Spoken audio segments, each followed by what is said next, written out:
A inflação, um fenómeno persistente e difundido nas economias modernas.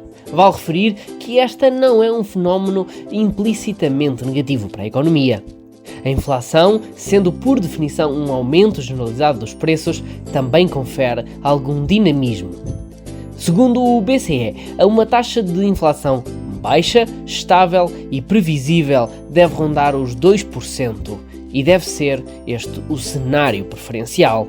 Seria melhor a inexistência de inflação? A resposta a esta pergunta pode, num primeiro momento, parecer sim. No entanto, podemos ver que a existência de uma taxa baixa de inflação pode estimular o mercado.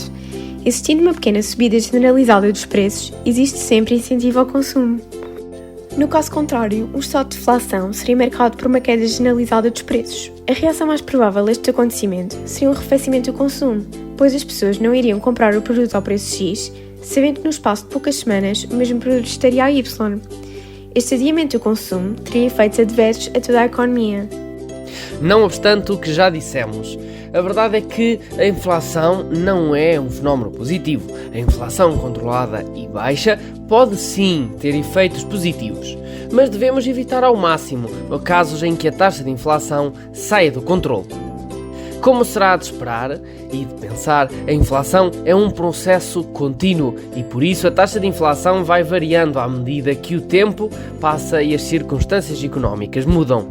Mas qual é que é o ponto que provoca a inflação? A criação e injeção de nova moeda no mercado, por exemplo. Mesmo com a existência de pressões inflacionistas, a inflação só se irá se manifestar com um desequilíbrio entre a quantidade de dinheiro na economia e a riqueza gerada pela mesma. Nestes termos, é importante referir que existem diversos tipos de inflação, como seja a inflação pela via da procura e a inflação pela via da oferta. A inflação pela via da procura é a subida dos preços resultante da deslocação da curva da procura agregada para a direita, como temos ver no gráfico 1.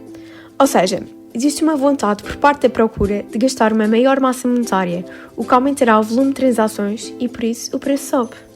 A inflação por via da oferta é a subida generalizada dos preços resultante da deslocação da curva da oferta agregada para a esquerda. A inflação por via da oferta pode ter várias causas, desde a subida dos custos de matérias-primas até aos aumentos salariais, despesas que aumentem os custos de produção, que são repercutidos nos preços dos produtos.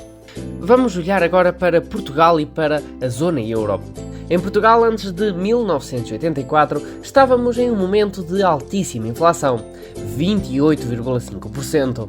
Posteriormente a esta data, Portugal vai ingressar na CE, Comunidade Económica Europeia, o que com o tempo acabou por evoluir para a União Europeia.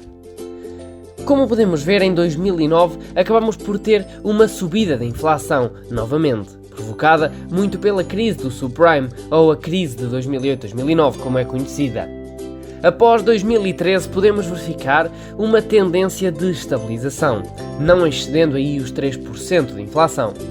Já em dezembro de 2020, o cenário acaba por se alterar e até março de 2022 a taxa de inflação na zona euro consegue chegar aos 7,4%, saindo, em alguns casos, de menos 0,3% para estes valores.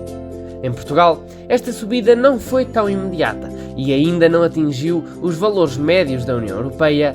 Assumindo os dados de março de 2022, a taxa de inflação era de 5,5%. A inflação já se encontra em valores mais controlados, muito devido às políticas do BCE. Mas sobre isso falaremos para a semana. Por isso, não te esqueças de seguir aqui a página e de deixares o teu gosto. Muito obrigado por teres visto o vídeo até ao fim. Já sabes, inscreve-te para não perderes nada, porque aqui estamos sempre a falar de questões relevantes para ti. Muito obrigado e até para a semana.